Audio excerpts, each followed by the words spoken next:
తల్లిదండ్రులు కావాలని మీ కలను నెరవేర్చుకోండి హెగ్డే ఫెర్టిలిటీ సెంటర్ ద్వారా ఉచిత మొదటి కన్సల్టేషన్ పొందండి 88074747474. ఇక్కడ ఎవరెవరిని మీరు కలుపుకొని పోతారు, ఎవరితో కలిసిపోతారు మీరు? ఇక్కడ బీసీల శ్రేయస్సు కోరేటువంటి ప్రతి ఒక్కరితో కలిసిపోతాం. బీసీల్లో ఉన్నటువంటి ప్రతి నాయకుడితో, బీసీలో ఉన్నటువంటి ప్రతి సంఘంతో, ప్రతి ప్రొఫెసర్తో, ప్రతి ఉద్యమకారుడితో అందరితో కలిసి ఈ ఉద్యమంలో ముందుకు తీసుకుపోతాం.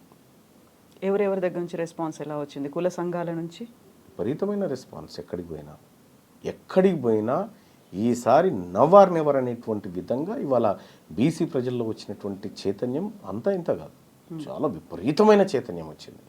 ఆ చైతన్యం మరో మలిదశ బీసీ ఉద్యమంగా మారబోతుంది. బీసీలు రాజ్యాధికారాన్ని అందుకోబోతున్నారు. మిమ్మల్ని సస్పెండ్ చేసిన అదే రోజు విహెచ్ ఇంట్లో ఆ కులానికి సంబంధించినటువంటి లీడర్లందరూ సమావేశం అవుతే ఆ వివరాలు అధిష్టానానికి తెలిసిన తర్వాత ఆయన్ని అడిగిన పరిస్థితి ఉంది. ఎంతమంది ఇలా పార్టీలకు అతీతంగా మీతో కలిసి వస్తారని మీరు అనుకుంటున్నారు? పార్టీలు అనేటి 2028 వరకు మీరు చూడండి, పార్టీల పెత్తనం తగ్గి ప్రజల పెత్తనం పెరుగుతుంది. ఈ పార్టీలైనా ఏడికి పోవాలి? బీఫామ్ తీసుకొని మళ్ళీ ప్రజల దగ్గరికి కదా రావాల్సింది. వీళ్ళందరూ కోరిక వేరే విధంగా ఉంటే నువ్వు బీఫామ్ తెచ్చుకొని ఏం చేస్తావు? అంత ఏకమవుతారా అందరూ? 100% అవుతారండి. ఆ డౌట్ బీసీలకు లేదా? ఆ డౌట్ ఏకమవుతున్నాం అనేటువంటి ఆనందం బీసీలలో ఉంది. ఏకమవుతున్నాం అనేటువంటి ఆనందం బీసీలలో ఉంటే కొంతమందికి సహజంగా వీళ్ళు ఏకమవు నచ్చినటువంటి వాళ్ళు ఏకమవుతారా, ఈ కలుస్తారా, వీళ్ళకి పంచాయతీ ఉందనేటువంటి వాళ్ళు సహజంగానే చేస్తారు. ఇన్నేళ్ళుగా చేసుకుంటూ వచ్చింది అది.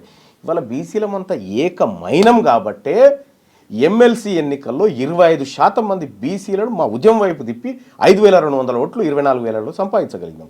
బీసీలమంతా ఒక్కటైనం కాబట్టే ఇవాళ 60,000 ఓట్లను అక్కడ కరీంనగర్ పట్టభద్రుల ఎమ్మెల్సీ ఎన్నికల్లో సాధించగలిగినాం. ఇలా బీసీల నుంచి ఆకాంక్ష వచ్చింది కాబట్టే 5 ఎమ్మెల్సీ స్థానాల్లో 3 అనివార్యంగా బీసీలకు ఇవ్వాల్సినటువంటి పరిస్థితి క్రియేట్ చేయగలిగినాం. మీరు చెప్పినటువంటి ఆ 3 ఏళ్ల కాలం సరిపోతుందంటారా? సరిపోతుందండి, సరిపోతుంది. ఒకప్పుడు మనకు ఢిల్లీ ఎర్రకోట మీద జెండా ఎగిరేస్తే 3 రోజులకు మనకు ఇక్కడికి అది మెయిల్ ద్వారా వచ్చి ఆ ఫోటో పత్రికల్లో ముద్రించి 3 రోజులు పట్టేది. ఇవాళ వాట్సాప్, ఇవాళ సోషల్ మీడియా, ఇవాళ అవేర్నెస్ చేసుకోవడానికి అరక్షణంలో ఈ తెలంగాణ రాష్ట్రంతో కనెక్ట్ కావచ్చు.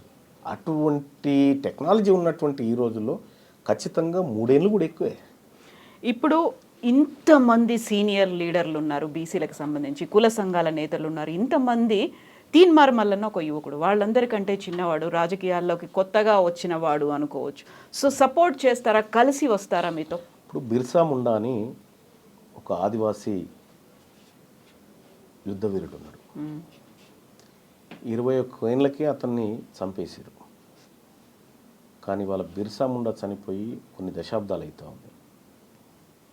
ఆ యోధుడి పోరాటాన్ని స్మరించుకుంటూ ఆ జాతులన్నీ నివాళులర్పించి ఇవాళ భారతదేశమే, భారత ప్రభుత్వమే ఆయన గుర్తింపునిచ్చి కార్యక్రమం చేస్తూ ఉంది.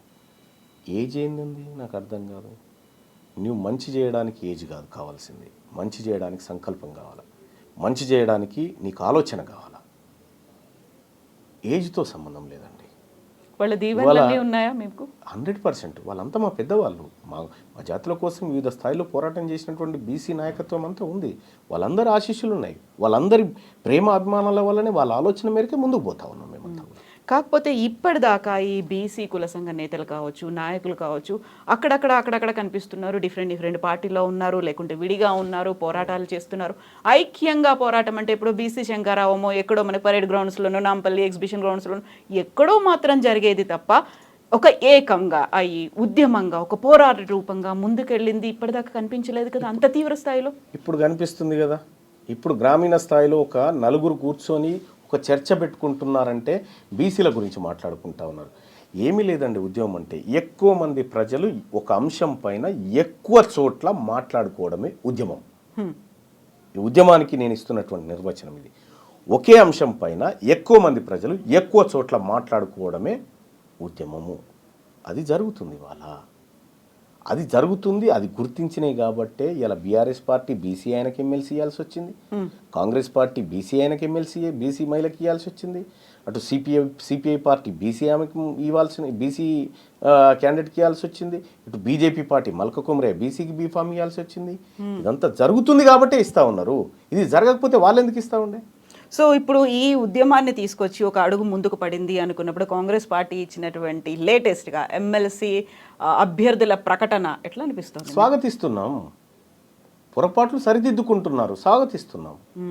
ఒక్క నల్గొండకు సంబంధించి 5 ఎమ్మెల్సీలు అనౌన్స్ చేస్తే 4 నల్గొండ వాళ్ళే ఉన్నారు. మీది నల్గొండే? మాది నల్గొండే. కానీ ఇదే ఉమ్మడి నల్గొండ జిల్లాలో 12 ఎమ్మెల్యే స్థానాలుంటే 12లలో 8 మంది రెడ్లు తీసుకున్నారు. మరి మీ యాంకర్స్ అందరు అడగాలి కదా, ఒక్క నల్గొండ నుంచి 8 మంది రెడ్లు ఎమ్మెల్యేలు ఉంటారా అని వాళ్ళని అడిగినప్పుడు బాగుంటుండే.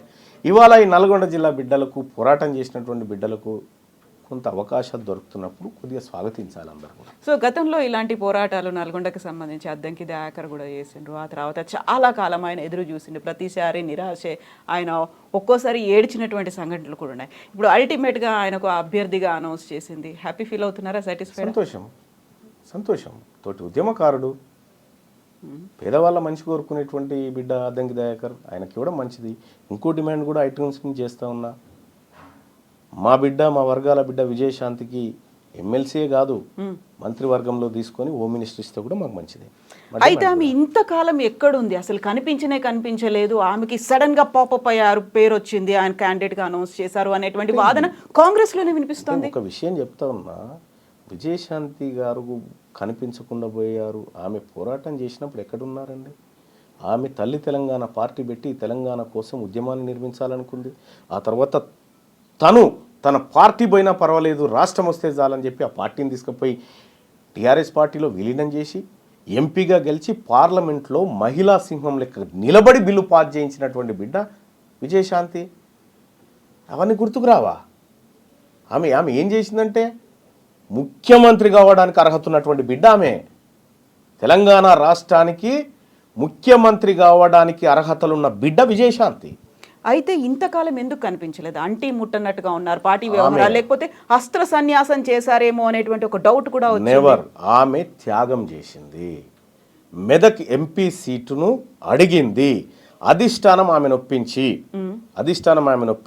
ఆమెను క్యాంపెయినింగ్కు దింపి ఆమె సేవలను అధిష్టానం తీసుకుంది. ఆ సమయంలో మీకు ఎమ్మెల్సీ ఇస్తాం అని చెప్పి ఆమె చెప్పడంతో ఆమె క్యాంపెయినింగ్ చేసి ఆమె ప్రయత్నం ఆమె చేసి ఇవాళ ఎమ్మెల్సీ తీసుకుంటుంది.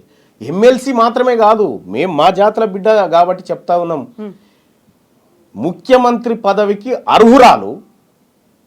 మినిమం మంత్రి పదవి అన్న ఇప్పుడు ఆమెకి ఇవ్వాలి. సో ఎందుకని చేయలేకపోయారని మీరు అనుకుంటున్నారు? ఏమని?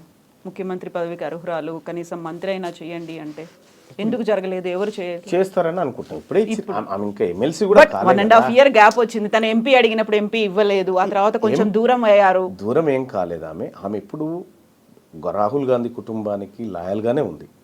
ఒరిజినల్గా రాహుల్ గాంధీ కుటుంబాన్ని, సోనియా గాంధీ గారిని బాగా గౌరవిస్తుంది. ఆమె గౌరవించేటువంటి బిడ్డ. వాళ్ళ ఆదేశాల మేరకు ఆమె స్తబ్దుగా ఉండొచ్చు.